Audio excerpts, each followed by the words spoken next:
తాకట్టులో ఉన్న బంగారాన్ని విడిపించి ఆ రోజు ఆన్లైన్ రేటుకే మేము కొంటాం. Sharma gold company.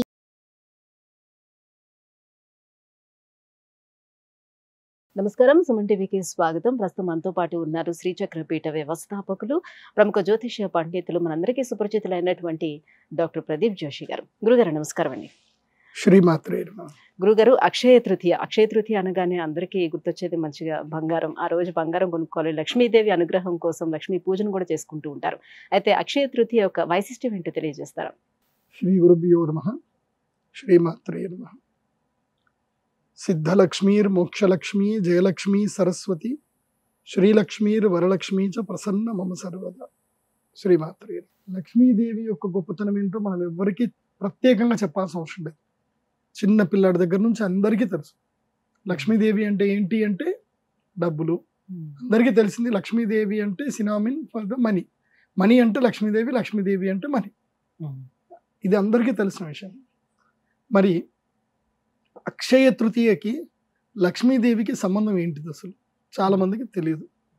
అక్షయ తృతీయ రోజు బంగారం కొనుక్కోవాలి అని అంటారు. ఇది ఎక్కడ కూడా ఏ పురాణంలో కూడా లేదు. కానీ ఇది ఎలా వచ్చింది మరి అందరికీ? మరి పురాణంలో కూడా ఎవరు చెప్పారు, ఎందుకు వచ్చింది అంటే ఫస్ట్ ఒక్కటి మనం గుర్తుపెట్టుకోవాలి. అక్షయ తృతీయ అనేటువంటి పేరుని మనం డీకోడ్ చేద్దాం. అక్షయ, క్షయము అంటే ఏంటి? నాశనం అవ్వడము. క్షయనం అంటే ఏంటి? మొత్తం కొలాప్స్ అయిపోతుంది. క్షయం, తగ్గుతూ ఉండడము అని అర్థం. అక్షయం, నా క్షయం అక్షయం అంటే క్షయము కానటువంటిది, అంటే ఎల్లప్పుడూ పెరిగేది, తరగనటువంటిది అక్షయం. సో దాన్ని అక్షయ తృతీయ అన్నారు. కేవలం తృతీయ అనవచ్చు కదా, అక్షయ తృతీయ అని ఎందుకు అన్నారు మరి అంటే ఇది సంవత్సరంలో వచ్చేటువంటి ఒకే ఒక్క ముహూర్తం. ఈరోజు మీరు ఏ పని చేసినా అది అక్షయం అవుతుంది. ఈ రోజు మీరు ఉద్యోగం చేశారు, ఉద్యోగంకి వెళ్ళారు, అది అక్షయం అవుతుంది. అది మంచిగా చెడా? మంచిదే కదా. అంటే మీ జీవితాంతం బానిసగానే ఉంటారు. బానిస ఉంటారా అంటే ఆలోచనను బట్టి అదే ఉంటుంది. అక్షయ తృతీయ రోజు నేను చెప్పేది ఏంటంటే ఉద్యోగం చేయకూడదు. అక్షయ తృతీయ రోజు ఏ పని చేయకూడదు. అక్షయ తృతీయ రోజు ఏం చేయాలంటే ఏ పని చేయగలిగితే అక్షయం అవుతుంది. ఎప్పటికి అక్షయము అంటే జీవితాంతము, అంటే జీవిత కాలము, జన్మ జన్మాంతర కాలానికి అక్షయమైనది ఏంటి అంటే పుణ్యం. ఏం సంపాదించుకోవాలి? పుణ్యం సంపాదించాలి.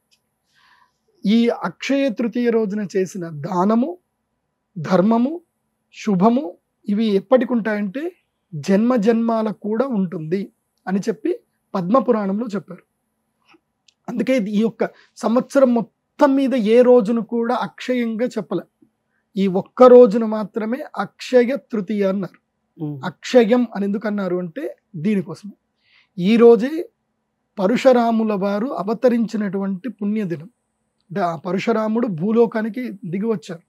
దిగివచ్చి క్షత్రియ కులాన్ని మొత్తం కూడా నాశనం చేసి మళ్ళీ భూమి మీద ధర్మ సంస్థాపన చేయడం అనేది జరిగింది. అంటే బలమున్నవాడిది జీవితం కాదు, బలమున్నవాడు శాసించేవాడు. అప్పటి వరకు క్షత్రియుడు అంటే వాడు బలమున్నవాడు, భయపెట్టి అందరినీ శాసించేవాడు.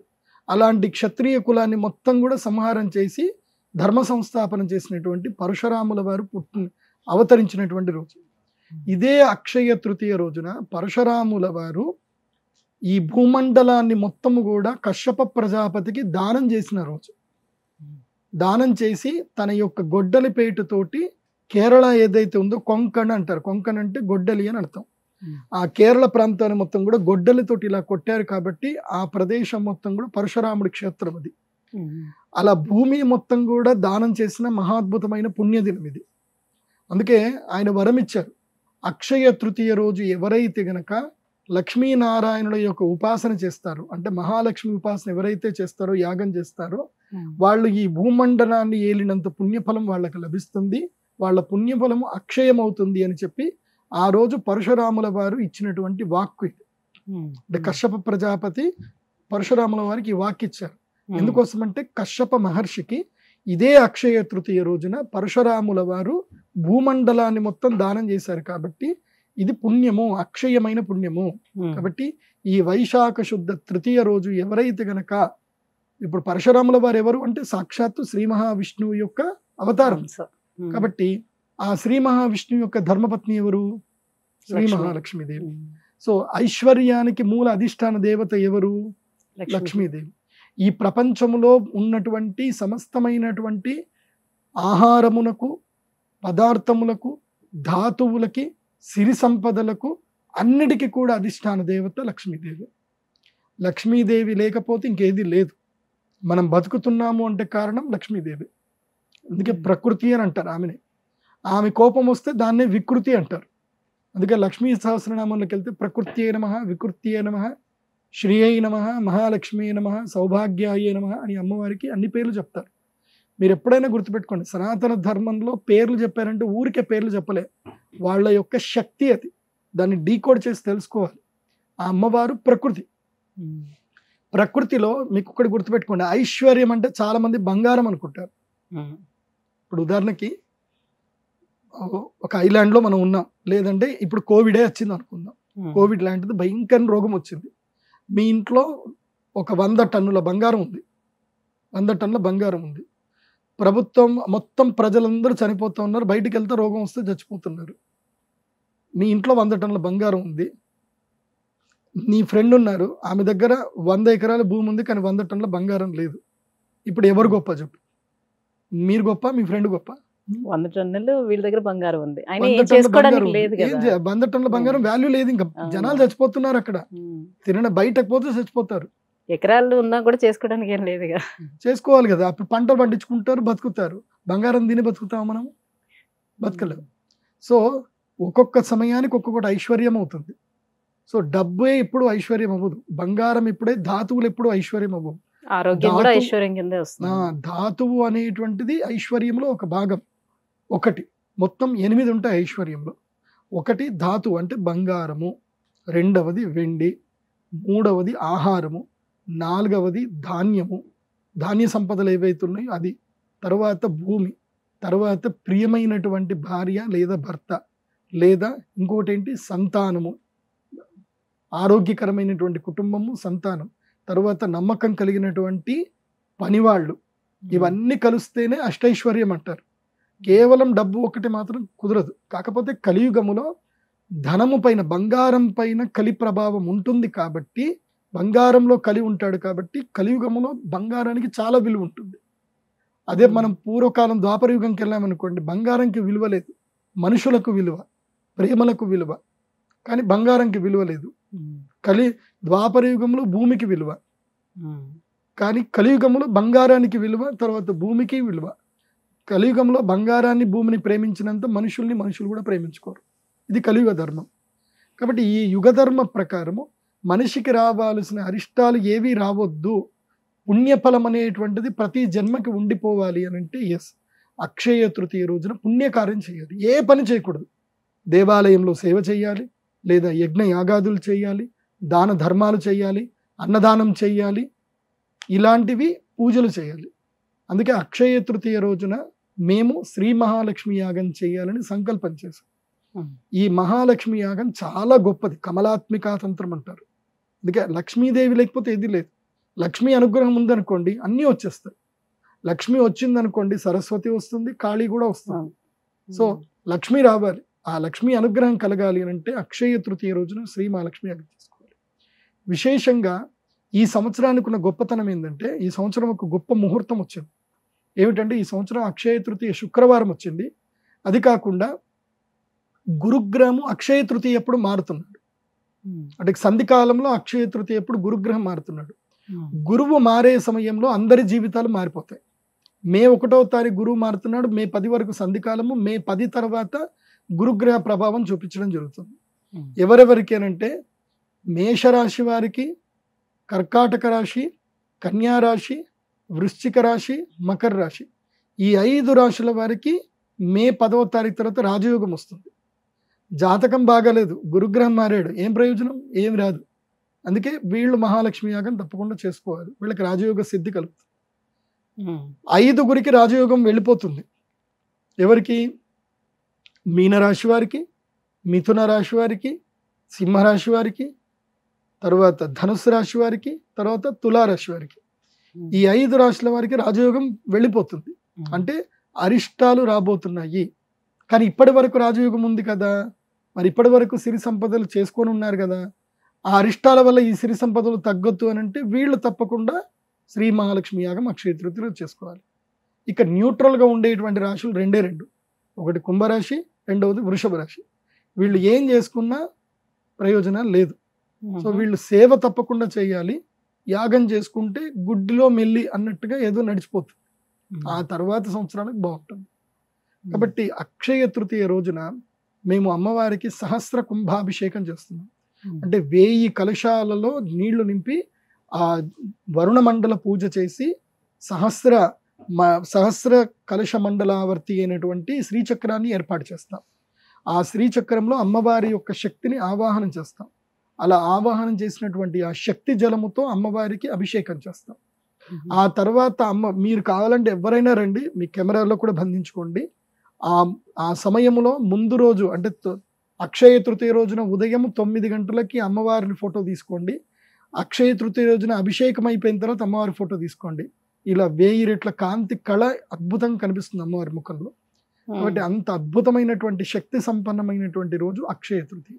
కాబట్టి ఆ అక్షయ తృతీయ రోజు అమ్మవారికి అభిషేకం చేసిన కలశము మీ ఇంటికి తెప్పించుకొని మీ సంకల్పం చేసుకోవాలి. ఇప్పుడు చాలా మందికి చాలా సంకల్పాలు ఉంటాయి. కొంతమందికి ఇల్లు కట్టుకోవాలని ఉంటుంది, కొంతమంది పిల్లలకి మంచి ఉద్యోగం రావాలి, వ్యాపారం చేయాలి.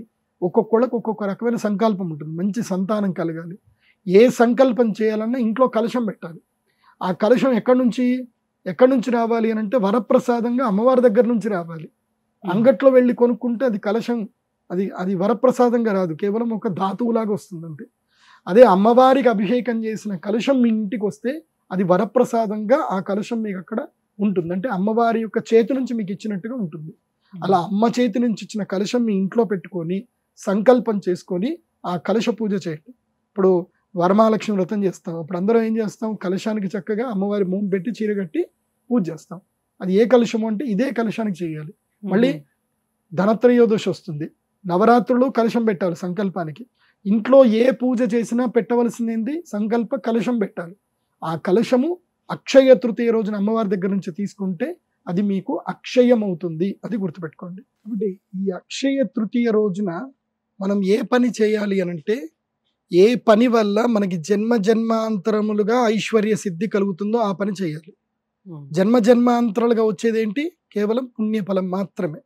కాబట్టి ఈ అక్షయ తృతీయ రోజున జపము, తపస్సు, పూజ, అర్చన, హోమము, దానము ఇవి మాత్రమే చేయాలి. వేరే ఏ పని చేయకూడదు. అక్షయ తృతీయ ఈజ్ హాలిడే, వాస్తవంగా హాలిడే. మీరు నిజంగా చెప్తున్నాను, అక్షయ తృతీయ రోజు హాలిడే పెట్టుకొని ఈ పన్ను చేయండి. అక్షయ తృతీయ రోజు ఏ పనులు చేయకూడదు. ముఖ్యంగా సేవక వృత్తి చేయకూడదు. సేవ, మీకు ఇష్టం లేని పని సేవకాలు చేయకండి. ఇప్పుడు చాలామంది లేబర్లు ఏదో పని చేస్తారు. అక్షయ తృతీయ రోజు ఆ పని మానేయండి. ఆ రోజు మీరు చేసే సేవ దేవాలయానికి సేవ చేయండి, అమ్మవారికి సేవ చేయండి. ఎక్కడైనా గుడికి వెళ్ళండి, ఆ గుడి మొత్తం క్లీన్ చేయండి, సేవ చేయండి. ఆ యోగం మీకు, అమ్మవారి యొక్క సేవ చేసే యోగం మీకు వస్తుంది. తర్వాత రెండోది, అక్షయ తృతీయ రోజు అప్పు చేయకూడదు, అప్పు ఇవ్వకూడదు. అక్షయ తృతీయ రోజు ఎవరికి ఏది అప్పుగా ఇవ్వకూడదు, ఎవరికి ఏది కూడా అప్పుగా తీసుకోకూడదు. అక్షయ తృతీయ రోజు సద్బ్రాహ్మణులకు, శ్రేష్టమైనటువంటి వారికి దానము చేయాలి. అంటే హుండీలో డబ్బులు వేయకూడదు. నేను చెప్పేది, హుండీలో డబ్బులు వేస్తే ఇంకంత వేస్ట్. ప్రభుత్వ కబ్జాలో హుండీలో డబ్బులు వేస్తే ఏం లేదు, ఇంకా పాపం వస్తే తప్ప పుణ్యం రాదు. ఎందుకోసమంటే వాళ్ళు దాంతో ఇంకా దుర్మార్గంగా పనిచేస్తున్నారు. అది దేవుడికి ఇచ్చినట్టు కాదు. సో ఎవరైతే ధర్మాన్ని నిలబెడుతున్నారో, ఎవరైతే గోవులని సంరక్షిస్తున్నారో వాళ్ళకి వెళ్ళి దానం చేయండి. ఇప్పుడు గోదానం, ఎక్కడైనా సరే గోశాలలు ఉంటాయి, ఆ రోజు వెళ్ళి గోవులకు ఏదైనా దానం చేసి రండి, గోవులకు ఏదైనా ఇచ్చిరండి.